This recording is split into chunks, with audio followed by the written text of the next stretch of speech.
Ça fait plusieurs fois cette année que j'entends une femme me dire que les hommes ne veulent plus s'engager dans une relation. Elles me disent qu'ils sont indécis, qu'ils ne savent pas vraiment ce qu'ils veulent. Et que c'est souvent un signe d'immaturité pour ces femmes. Mais alors, qu'est-ce qui se passe? Est-ce que c'est vrai que les hommes sont perdus à ce point? Est-ce qu'ils ne savent plus ce qu'ils veulent? Sont-ils immatures au point de ne pas comprendre le principe de l'engagement? La réponse, je l'ai, mais ça va pas faire plaisir aux femmes, je suis désolé.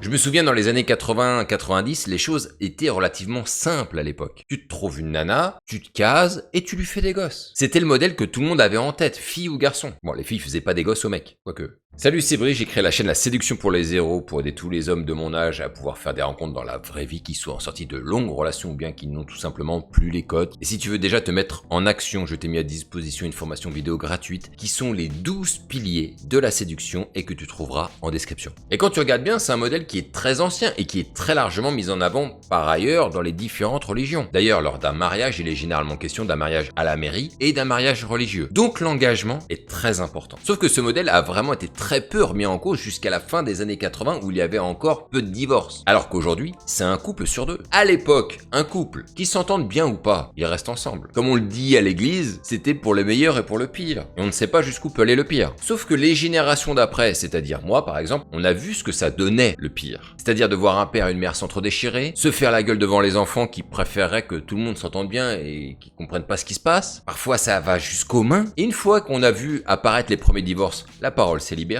La vérité, c'est qu'on est bien mieux seul que d'être mal accompagné. C'est la vérité. Et c'est pas la seule réflexion qui a commencé à faire surface. Je me souviens d'une conversation avec un ancien boss qui était marié et qui m'a dit un jour, la vérité, Brice, je vais te dire un truc, c'est que les hommes et les femmes sont pas faits pour vivre ensemble. Et pour avoir vécu le divorce de mes propres parents, pour avoir vécu des moments pénibles avec la femme avec qui je vivais à l'époque, je ne pouvais pas lui donner tort. Et ce qu'il faut bien comprendre aujourd'hui, c'est qu'au moins la moitié des personnes, si ce n'est plus, en France, ont connu ce qu'est un couple qui se force à rester ensemble, mais ont connu aussi de lourdes séparations. Et de près ou de loin, on a tous connu ça dans notre giron. Et ça fait toute la différence parce que nous savons maintenant la résonance que peut avoir sur la vie le fait de s'engager longtemps avec une personne avec qui on ne s'entend pas ou avec qui on ne s'entend plus. On sait tous maintenant que si tu fais un enfant avec une femme et que tu te sépares, le juge va généralement statuer en faveur de la femme. Donc tu ne verras peut-être pas ou plus ton enfant comme tu le veux, et en plus, faudra envoyer de l'argent à ton ex à chaque début de mois pour la pension alimentaire. Il y a des séparations qui font mal, et ça, beaucoup de gens en ont conscience. Alors je suis d'accord avec toi, comment peut-on voir aussi loin quand il s'agit tout simplement d'officialiser une relation avec une femme et que les plans ne sont pas encore vraiment dessinés? Mais ce sont des choses qui comptent dans la tête d'un homme. Et quoi qu'on en pense, le modèle du couple est aujourd'hui remis en question. On voit bien aujourd'hui que plusieurs modèles ont fait leur apparition. D'ailleurs, celui qui me fait le plus sourire, c'est celui de l'union libre. Celui-là, il est magnifique. Parce que comme la polygamie est interdite en France, on arrange un petit peu les choses pour pouvoir quand même avoir plusieurs relations en même temps de manière officielle. C'est une époque. Et il n'y a pas que ça, maintenant il est courant d'entendre le terme plan cul en termes de type de relation, alors que dans les années 80, c'était très rare. Et là où tout le monde appliquait le même modèle il y a 40 ans en arrière, aujourd'hui il en existe plusieurs. Et c'est ce qui rend la décision encore plus difficile. Mais en même temps, les gens veulent se préserver, et surtout les hommes. Sans compter que les priorités ne sont plus tout à fait les mêmes qu'il y a 40 ans en arrière. Là où beaucoup de personnes s'accordaient à dire que vivre dans une belle maison, avec sa femme et ses gosses, ce serait la meilleure vie. Aujourd'hui, c'est plus tout à fait la même vision. Entre vivre plein d'expériences différentes tout au long de sa vie et n'en vivre qu'une seule, qui est celle de rester toute sa vie avec la même personne, avec des gosses qui n'ont aucune reconnaissance pour tout ce que tu as fait pour eux, et pour finir peut-être sans argent après une séparation qui t'a coûté un bras, bah les gens ils hésitent maintenant. C'est normal. Alors quand je lance cet argument, les femmes me disent qu'il faut pas avoir les choses sous cet angle pessimiste et qu'il est tout à fait possible que tu kiffes ta femme éternellement et que tu puisses adorer cette vie avec elle. Oui, on peut le voir comme ça, bien sûr, c'est envisageable. Mais c'est se bercer aussi d'illusions que de croire que tu as un haut taux de pourcentage de vivre cette vie-là, mine de rien. Enfin, moi, j'en connais pas beaucoup, hein. Quand je te dis j'en connais pas beaucoup, c'est sporadique. Quand je me suis engagé avec la mère de ma gosse, j'ai immédiatement prévu dans ma tête l'éventualité d'une séparation. Et j'ai bien fait d'ailleurs. Mais surtout, et il faut être honnête avec ça, j'ai 1000 fois plus kiffé ma vie après ma séparation. Et ça m'a permis de redéfinir mes priorités et la possibilité de les accomplir surtout. On dit que seul on va plus vite, à deux on va plus loin.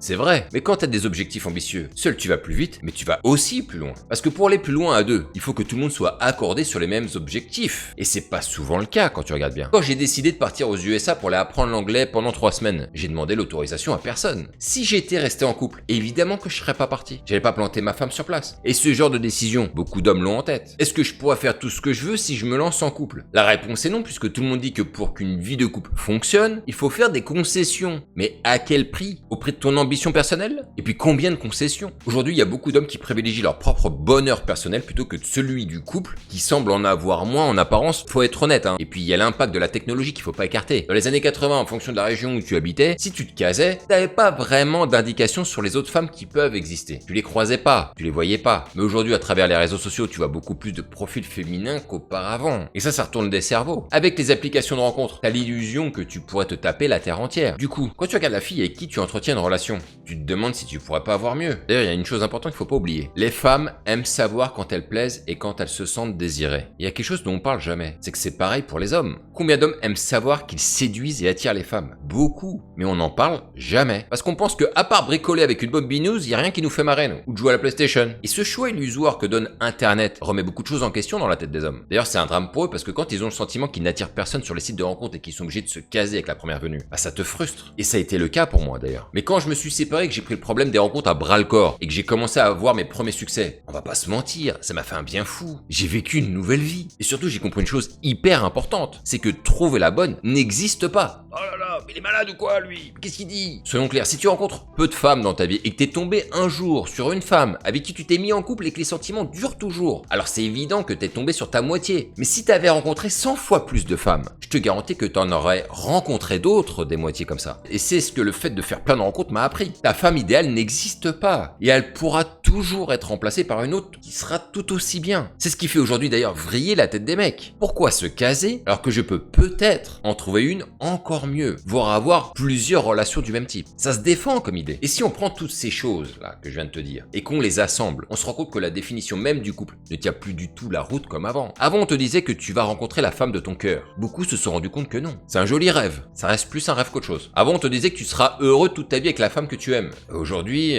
on sait que les sentiments forts peuvent se transformer en haine. Et on l'a vu plein de fois. Avant on te disait que la meilleure vie c'était de fonder un foyer. Bah maintenant que des mecs ont vécu une vie maritale bien ennuyeuse pendant longtemps, on se rend compte que c'est pas aussi sexy qu'on nous l'avait annoncé. Moi ça m'excite pas. Et si en plus de tout ça, on a un doute sur la compagne avec qui on est, alors pourquoi s'embarrasser à gâcher des années avec elle si on peut faire autrement? Alors qu'avant on se disait que ça c'était pas envisageable puisque c'était censé être la femme de ta vie. Et on se rend compte petit à petit que la femme de ta vie n'existe pas sauf rares exceptions qui confirment la règle. Moi quand j'entends des femmes se plaindre de vouloir aller plus loin avec leur mec en leur proposant de vivre ensemble et que le mec joue la montre en disant qu'il a besoin de réfléchir, bah ça montre un truc, c'est que les attentes ont changé et sont de moins en moins alignées au même moment. Mais en fait, je vais te dire un truc, les attentes n'étaient pas forcément plus alignées il y a 40 ans en arrière, mais il fallait respecter le modèle. En plus, une femme va voir son horloge qui va la pousser à accélérer, on l'a tous vu. Alors que le mec, lui, il a le temps, pourquoi il devrait se presser? Là où la femme désire peut-être avoir une vraie vie de couple à cet instant, le mec, lui, voudrait peut-être autre chose à ce même moment. Et c'est ce que les femmes ont du mal à comprendre. Et puis il y a un truc dramatique dont on ne parle jamais et que je trouve incroyable et qui, à mon sens, rebat totalement les cartes de l'engagement. Je t'explique pas le nombre de fois où j'ai entendu des mecs me dire qu'ils ont bien profité quand ils étaient jeunes avant de se mettre en couple. Et cette manière de voir les choses, moi, elle me dérange. Ça veut dire que jusqu'à un certain âge, tu fais le con, tu t'amuses, tu rigoles, tu fais la fête, mais qu'une fois en couple, la fête est finie. Alors j'ai déjà entendu des mecs me dire qu'ils ont assez profité et qu'il était temps pour eux de fonder une famille à ce moment-là. Ça veut dire qu'ils étaient prêts, c'était le bon timing. Très bien. Mais est-ce que c'est le cas de tout le monde? Clairement pas. La plupart des personnes te disent de profiter de la vie quand tu es jeune et qu'ensuite il est temps d'arrêter. Mais pourquoi je devrais arrêter de profiter de la vie? Pourquoi